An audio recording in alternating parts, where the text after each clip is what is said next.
हम लोगों ने कल डिस्कस किए थे बच्चे ऑपरेटर्स। तो आपने देखा था, रिकॉर्डिंग देखी थी मूडल पे कि नहीं देखी थी? देख सबने नहीं देखी होगी। चलो एक बार मैं थोड़ा सा जल्दी से आपको रिवाइज करा देता हूँ, उसके बाद हम आगे चलते हैं। नेक्स्ट हम लोग डिस्कस कर रहे हैं ऑपरेटर इन सी प्लस प्लस। ऑपरेटर कौन से होते हैं बेटा?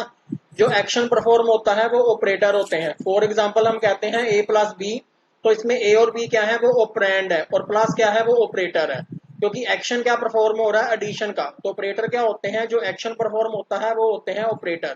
सी प्लस प्लस में कई तरह के ऑपरेटर होते हैं, जैसे कि सबसे पहले आते हैं अर्थमेटिक ऑपरेटर।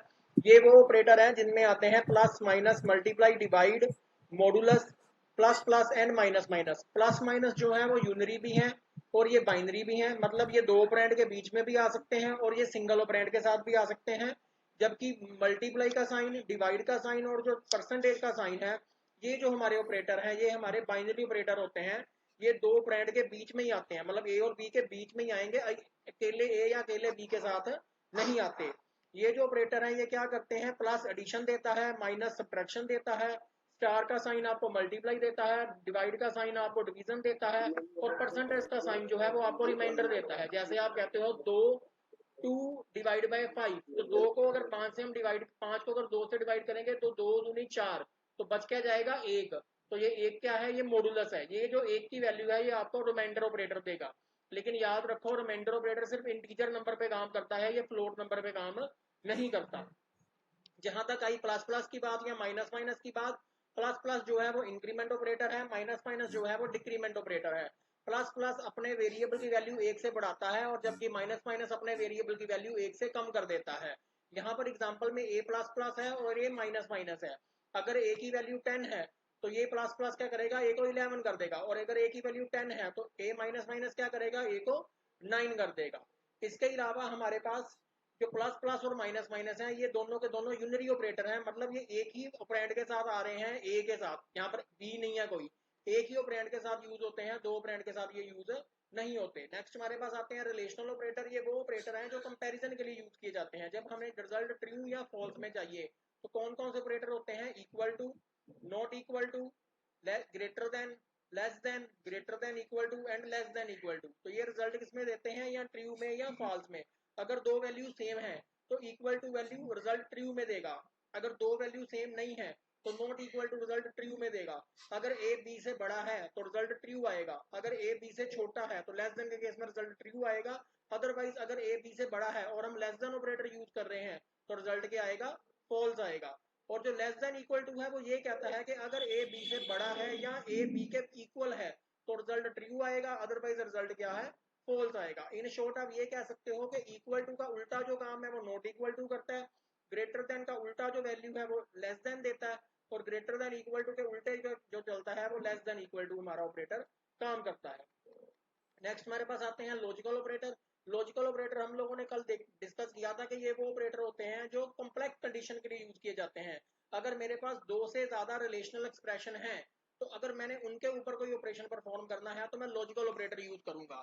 अब दो से रिलेशनल एक्सप्रेशन की बात क्या हो गई?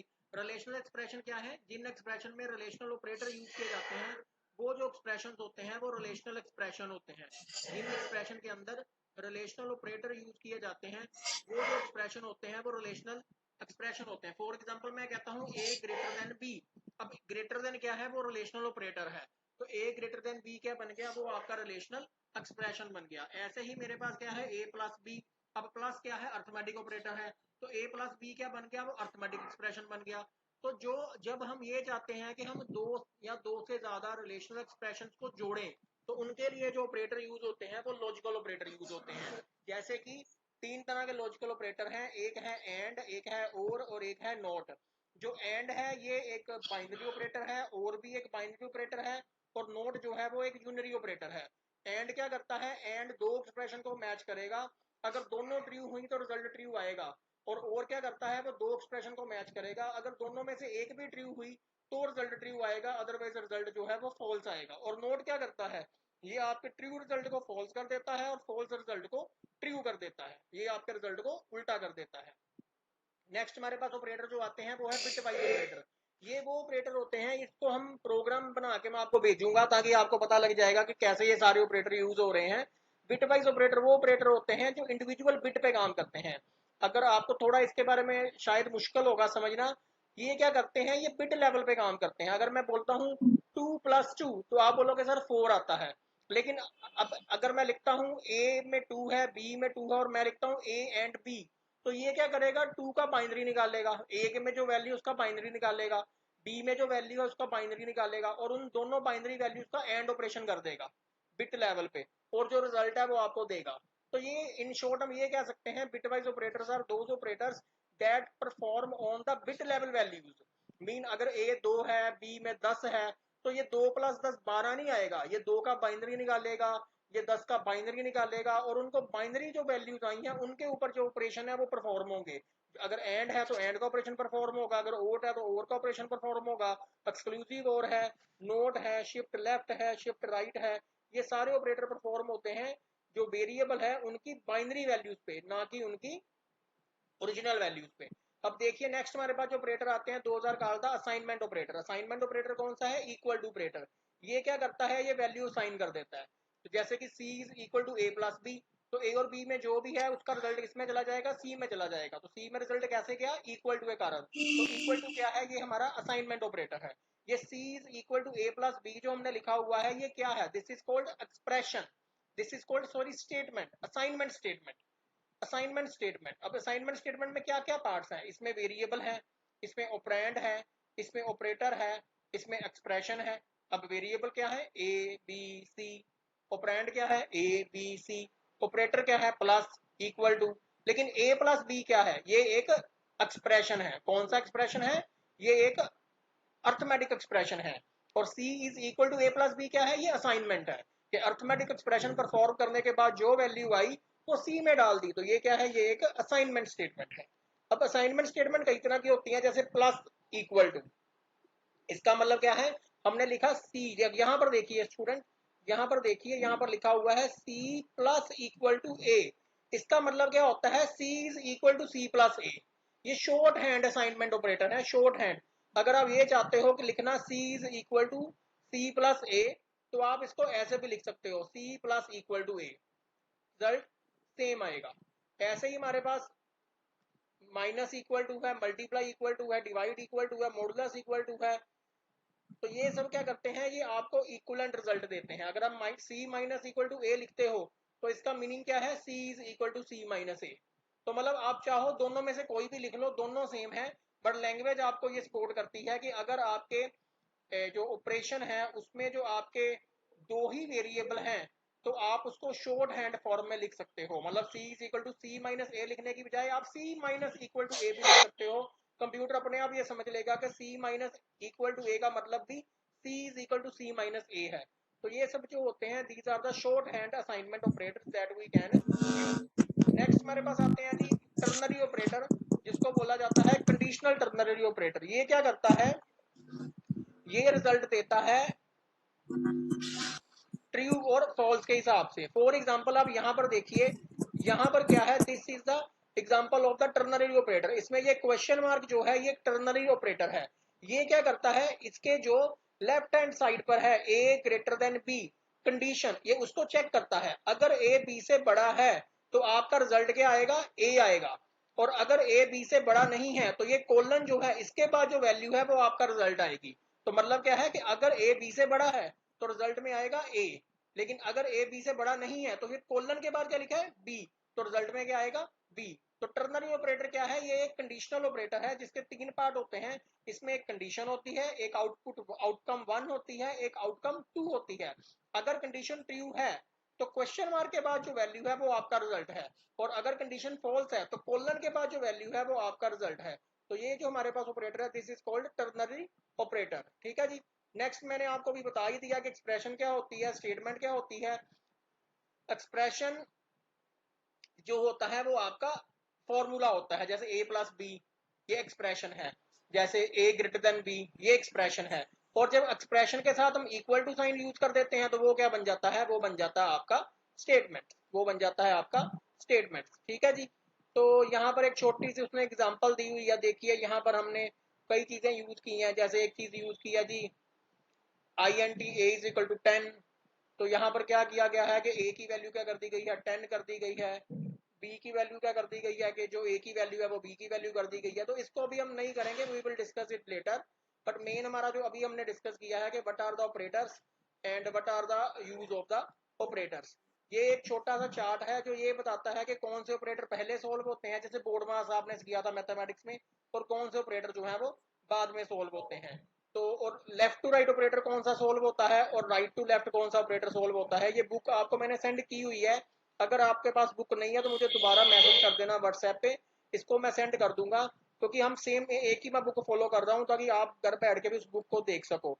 तो जितने भी ऑपरेटर हैं हमारे पास, ये उसका चार्ट है, और ये चार्ट ये बताता है कि कौन से ऑपरेटर पहले सोल्व होते हैं, कौन से ऑपरेटर बाद में सोल्व होते हैं, कौन से operator right to left solve होते हैं, कौन से operator left to right solve होते हैं, मीन बोर्ड मास के हिसाब से।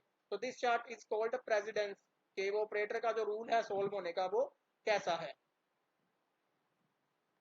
नेक्स्ट हमारे पास आती हैं जी control statements. Now what is control statements या कंडीशनल स्टेटमेंट्स, यहां तक क्लियर हुआ आपको? Yes sir. तो हमने देखो, अगर आप सी पढ़ के आए हो ना तो आपके लिए इतना मुश्किल नहीं है जो अभी तक मैंने पढ़ाया, क्योंकि इसमें हम ज्यादा टाइम नहीं लगा सकते। आपको पता है ऑपरेटर क्या होते हैं, आपको पता है एक्सप्रेशन क्या होता है, आपको पता है स्टेटमेंट क्या होती है, फिर भी मैं उसको रिवाइज करवा रहा हूँ ताकि अगर नहीं भी पता तो आपको पता लग जाए कि क्या स्टेटमेंट है क्या एक्सप्रेशन है। तो नेक्स्ट हमारे पास क्या आता है जी,